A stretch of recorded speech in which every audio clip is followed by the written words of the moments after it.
વિસાવદર બેઠકને લઈને કોંગ્રેસનું નિવેદન સામે આવ્યું છે। આમ આદમી પાર્ટીએ પોતાની અનુકૂળતા મુજબ નામ જાહેર કર્યું। એક બાજુ કોંગ્રેસનો સહારો લેવો છે, બીજી બાજુ આક્ષેપો કરવા છે તેવું મનીષ દોશીનું નિવેદન સામે આવ્યું। કોંગ્રેસ પક્ષ પર ખોટા આક્ષેપ કરવા કેટલા વ્યાજબી, આ પાર્ટીએ આત્મનિરીક્ષણ કરવાની જરૂર છે। સ્થાનિક ચૂંટણીમાં આમ આદમી પાર્ટીએ ડિપોઝિટ ગુમાવી છે। વિસાવદરની પેટા ચૂંટણી હજી જાહેર નથી થઈ। કોંગ્રેસ સ્થાનિક નેતૃત્વ સાથે ચર્ચા કરી આ બાબતે નિર્ણય લેશે। પક્ષ ઉપર ગમે તેવા આરોપો મૂકે, કોંગ્રેસ પક્ષ વિશે ગમે તેવી વાત કરે, વાતચીત વિના એકતરફી જાહેરાત કરવી અને બીજી બાજુ ભાષાની મર્યાદા વિના કોંગ્રેસ ઉપર આરોપનામા મૂકવા, સહયોગ લેવો છે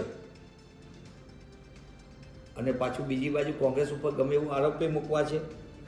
જે રીતે તાજેતરના પરિણામો સ્થાનિક સ્વરાજના છે, ગુજરાતની મોટા ભાગની સ્થાનિક સ્વરાજની સંસ્થામાં આપે ડિપોઝિટ ગુમાવી છે।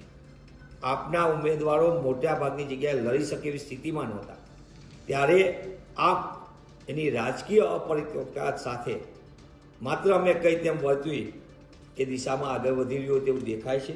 વધુ એક વખત એમને અપરિપક્વતાનો નજારો કર્યો છે।